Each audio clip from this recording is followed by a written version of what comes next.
Good afternoon, Miss Autumn Rowe. Hello. First of all, how are you enjoying your shopping experience so far in London? Well, this is the first day I've had to shop in probably months. Yeah. So it was good. I actually bought my outfit today because I was like, if I don't buy myself something today, I want to be so sad. Like, I work every freaking day and I do nothing for myself. So I bought these jeans, I bought this shirt from Topshop. I got this watch from my girl, Alex Burke. Let's get it. Got my watch Okay. at Argos. She's got her new... This is her new line, yeah. Yeah, I remember. Yeah, she just released it. Was it last week? Yep, last week. So she gave me a watch, which was so cute. Love her. I got my nails done. Nice. And I got my Chanel makeup, so I'm excited.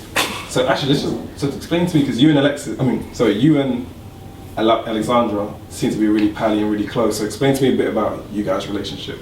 I met Alexandra last October when I first started working on her album, and we just got on really well. I met her and cut the first song I ever cut on her in 45 minutes. She walked in the room, we were with Ishi, and I was like, hey girl, what's up? All right, get in the booth. And our vocals are just so stellar, it was just a breeze. And the record came out ridiculous. It's gonna be on her album coming up. And like, since then, she was like, oh my God, I love you. I'm coming to New York to work with you. So she actually came on her vacation for 2 days to New York to work with me. And we've just kept up a really good rapport. And since then, we started our love streams, tune in. And like, we're just always hanging out. She's just an amazing spirit and a great person. I'm just really happy to work with her. That's quite interesting because you're a songwriter, but you even in the UK, you have a lot of fans. Like, a lot of people know of you. Do you find that people know of you more in the UK than they do in the US? It's kind of equal, I'd say. I mean, in the UK, it's more kids. That's the thing. In the US, it's more like grown-ups and an older fan base, because it's just totally different. Even the way they idolize celebrities in the UK is completely different than in the United States. Like, say I'll be with famous people in New York, like, I never see them get papped. Never. I mean, I've never seen it happen. Here, it's crazy. I've had to have 2 fights already with my friends just because I'm like, you guys are disrespectful. Like, hold back a little bit, you know what I mean? Like, you're in someone's face, like, it's not cool. I've never seen that in the States, not even with like some of the biggest stars, never. But it's almost like there's somewhat used to it. Like, you may see somebody here, but like here it's like it doesn't matter where you are. Right. Walk out your front door. Right. Shopping. Famous people even ride the trains. Correct. I've seen Taye Diggs on the train. I've seen tons of famous people on the trains. Wow. Like, it's normal. Yeah. So now let's talk about, obviously you are a singer-songwriter. Okay, so let's talk about how you actually got into being the songwriter that you are today. Yeah, well, I was songwriting for years and years and years with my band, the Autumn Band.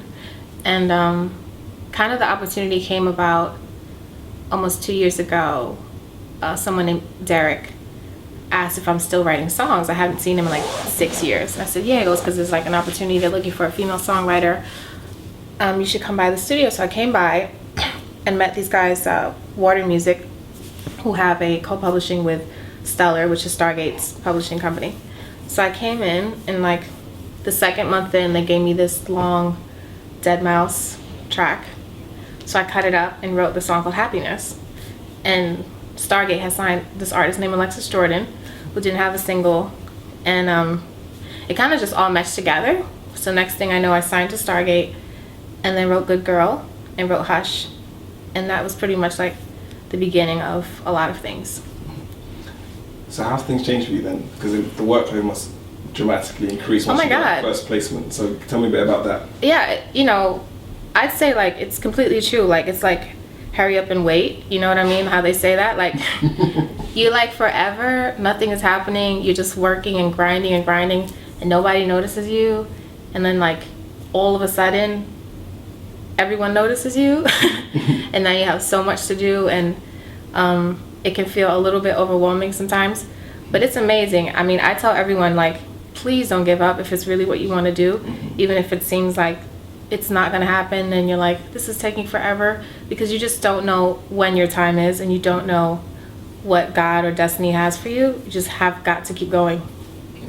But then, is it difficult because almost like the same people may have been not to, what's the word?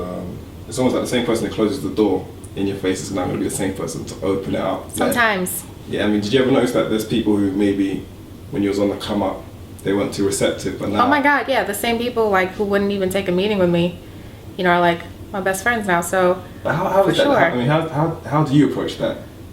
I mean, honestly, my approach as a writer, because I was an artist first, is like I'm very artist friendly. So I need to connect with the artist, not necessarily the A&R. Right. You know what I mean? Like if Leona and I get on, that's what's important to me. You know, I love Leona. She's amazing. And like that's what matters. Share that relationship is what that's what I care about. Yeah. It's the artist. A&Rs come and go, isn't it? They do come and go. It's the artist. Although David Gray is amazing. I'm not saying anything about David Gray. I love him. But even so, it's like to write is such a vulnerable place to be in. And I'm not trying to be rich and exploit artists or anything like that. Like I just want to make the best possible reflection I can of them, of how they're feeling, and just be like an addition to whatever's going on. So it's all about the artist for me and whatever connection we have. Because almost with the writing, it's almost like you're giving a part of your soul, and it's like you completely. Yeah, it's almost like you're giving right. Yeah. So I mean, but then have you ever had songs that you thought this would be great, and then maybe the label or the artist thought, Oh yeah, all the time. You know, but then it could be good for someone else, or the timing could be wrong. It's happened twice last year, and the projects didn't do too well, and they both come back and apologized. So, at what point you must obviously have a publishing deal? Yeah. So when did you actually first get your publishing deal? I signed my deal with Waterstellar, Backroom, and EMI in January of 2010. 2010. Okay. And now that you are a songwriter, do you still have the ambitions to actually be, you know, a singer in your own right? I will say it was a big adjustment at first, because when I signed my deal, I was still performing with my band, and I went through a moment where it was rough to not be on stage anymore and to just be in the studio. But now I do love it. I am gonna do some sort of project with like Benga, Sam Frank. I'd like to get Scream on it. That type of vibe. It will be underground, soul, drum and bassy. Oh, you like drum and bass? Yeah, I like drum and bass. Okay. I like dub, real dub. I respect the art a lot, and maybe Genius, like that kind of DJ's Inc. It's gonna be somewhere along those lines. We've already started, and it's coming out pretty cool. But I don't know what's gonna happen with it, but it's just something I'm doing.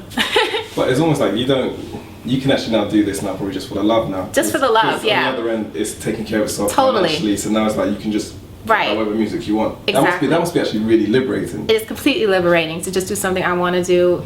Freak it if it goes on iTunes. If you don't like it, if you like it, screw it, who cares? It's just because I love it and I want to do it with people I freaking think are awesome, and that's all it is. Basically, if you don't beg and cry for a vacation, you won't get one. You're a robot, right? You're working all the time. I mean, you're working, you're on a plane. That's pretty much it. I live out of I never unpack my suitcase. Yeah. I mean, it's just always got clothes in it because I just have to leave constantly. So, you kind of don't see your house. Please, no one rob me because I see that.